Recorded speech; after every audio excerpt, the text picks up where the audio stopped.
Okay, hello everybody. This video is about the knives and tools that you might want to buy if you're wanting to start out in bushcraft.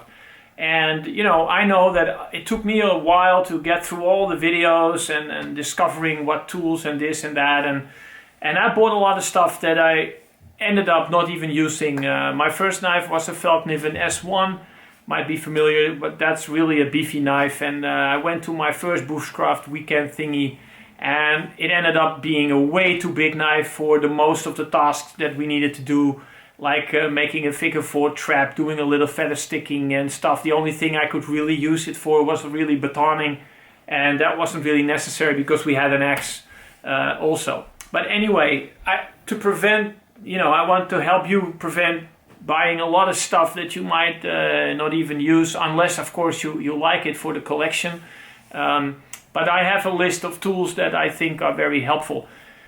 I use 3 points more or less as my basis. So first of all, it has to be fun to go out and do the bushcrafting stuff. It has to be safe and it has to be affordable. So that you can afford to try it out and think, I've done a video, for instance, on bedroll sleeping system, basically the worst night of my life. And so I decided not to go there. I just use a tent and a sleeping mattress, and I sleep very well. I sleep very well. I have a good night's rest, and the next day will be a lot more fun for me. Yeah? So there is a line there that you want to find where for you it's still comfortable and not. And I didn't come up with that idea all by myself. Yeah, I mean due by experience. But I read this book from Horace Kephart, one of those outdoor guys that are, I think, famous and familiar. And he said somewhere in the beginning, he said, look, if you're going out there and it becomes a survival thing, then you're doing something else. Yeah. So you make it as comfortable for yourself as possible with the means that you have. And that is all about doing bushcraft.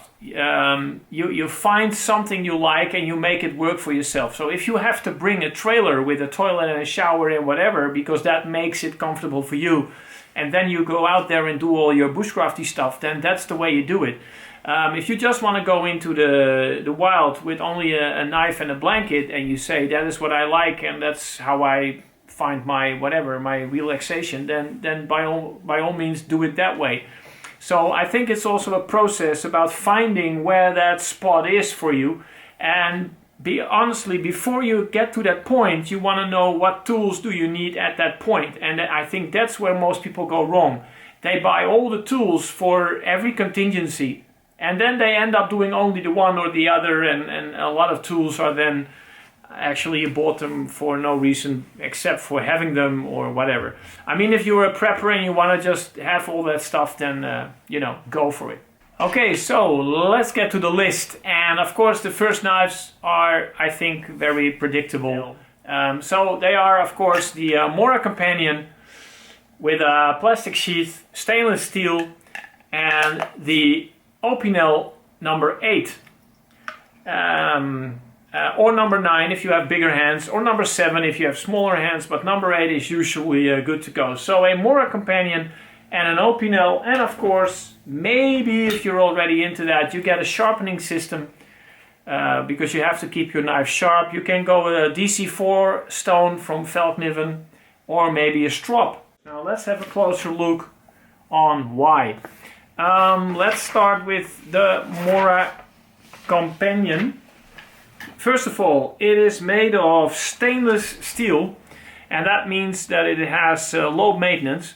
It has a plastic sheath, also very low maintenance, so you don't have to worry about the material. The handle of the Mora Companion is really comfortable, it's rubberized, and it will definitely not give you any hot spots anytime soon, so you can enjoy yourself. And of course it's a Scandi grind, and that is very easy to sharpen. So all in all, the Mora Companion will get you started. You don't have to worry about all the other things, and you can just find out what you like. So you will probably start with minor things like a feather stick. You'll probably make a few tent stakes, maybe a figure 4 trap, maybe carve a spoon, maybe do a little bit of light batoning.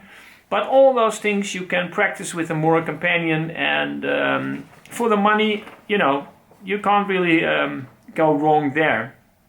Then you have the Opinel number 8. It is a really nice food prepping knife. It is a folding knife, so you can easily tuck it away. It doesn't weigh anything. You can use it for camping, hiking, and of course also a little bit of bushcrafting. You can use it for a little bit of light whittling, but mainly food prepping. The thing about the Opinel is that it has a very good locking mechanism, and that locking mechanism actually makes that it won't fold in on yourself. So while you're doing your first whittling and practicing and cutting and carving, there is little risk of you hurting yourself, because safety is of course an important thing.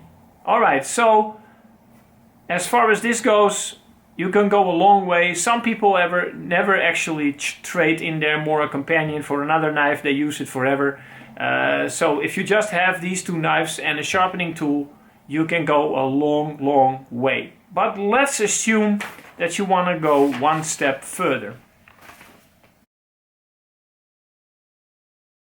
Maybe you want to step up to something more, I don't know, more your taste. You develop a taste and you go like, okay, I think a good one is the Condor Bisonte. I already did a review on that one a long time ago, but it's a really nice knife.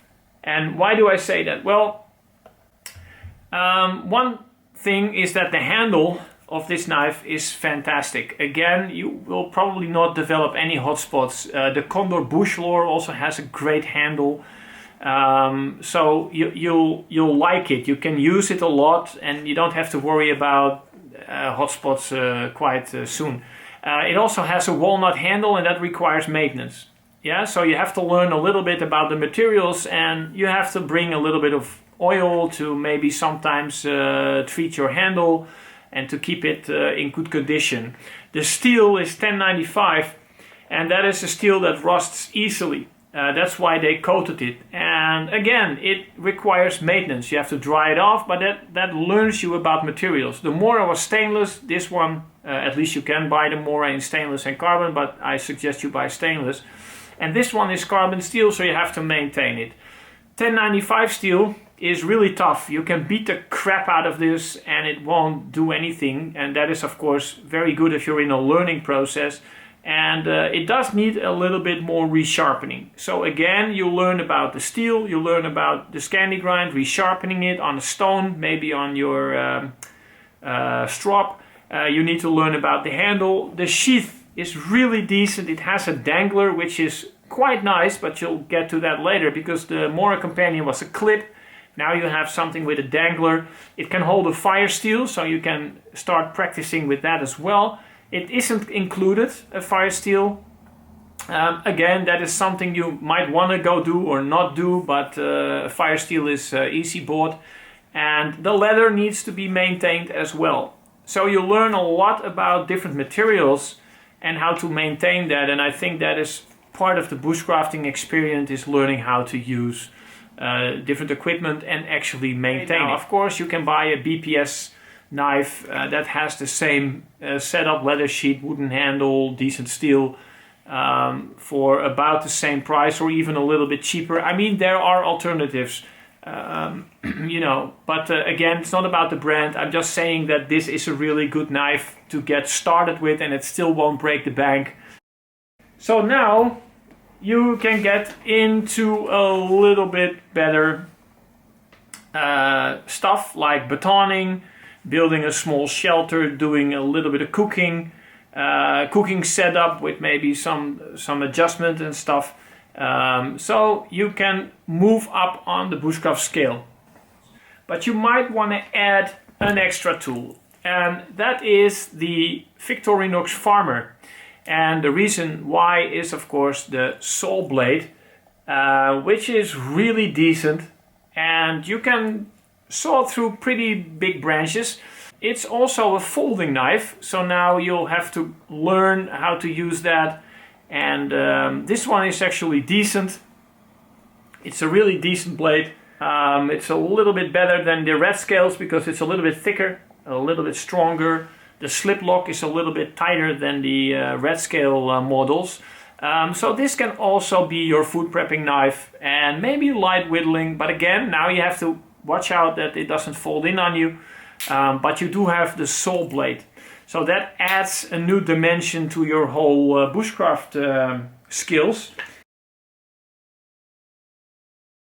So if you're still enjoying yourself out there doing a lot more chores, doing some bigger projects, making your own fire, chopping your own wood down to size, betoning stuff, and you still think, well, okay, it's going pretty well, I still enjoy myself. Either you sleep in a tent, or maybe you're sleeping under a tarp already, or maybe you build your own shelter, but you need a little bit better tools for that, because, you know, building a shelter, the logs get bigger, the wood gets heavier, and you know, I think this is then the final step where you go to. That is a saw blade that is decent enough to go through bigger trees. Now this is the bucko saw blade. I think very familiar to most people. Very lightweight, but it cuts decent. Are there better ones? Yeah, probably, but there are definitely worse. So you really have a decent buy here with the Becco Laplander. And then you can start doing some real work there. And want to go even one step further, of course, you get yourself a decent axe. This is a hand axe, so you know, you won't be chopping down any big trees with this. But especially for the bigger logs, a bit of splitting, instead of using your knife all the time, it's better you use an axe. Now this is a Grand Force Bruck. I mean, it's really decent Swedish hand axe. I use this in Sweden a little bit on smaller logs, and you know, it gets the job done. Some people say, yeah, but I can use my knife for that. Yeah, that is true. You can do a lot with a knife, but once you get into the heavier work with a knife, you will notice that your arm will fatigue really fast.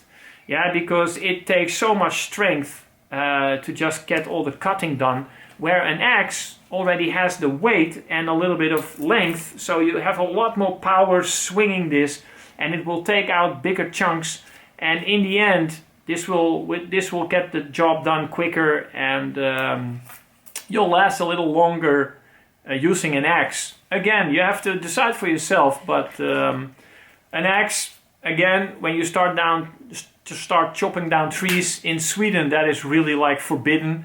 If you touch somebody else's trees, you got a lawsuit on your ass.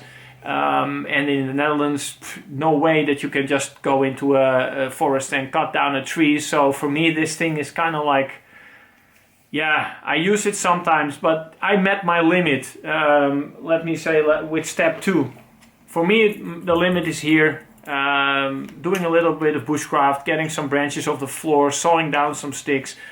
This is where it ended up for me. I can build my own shelter, I can do all the tarp stuff. I tried it, the bedroll thing, tried it one night, did a video on that as well. So find your spot where you think you still enjoy yourself and learn about bushcraft and enjoy yourself and watch the videos, read the books and grow and learn. And you know, you never know where it ends up. All right. I hope this helped, and thanks for watching. See you next time.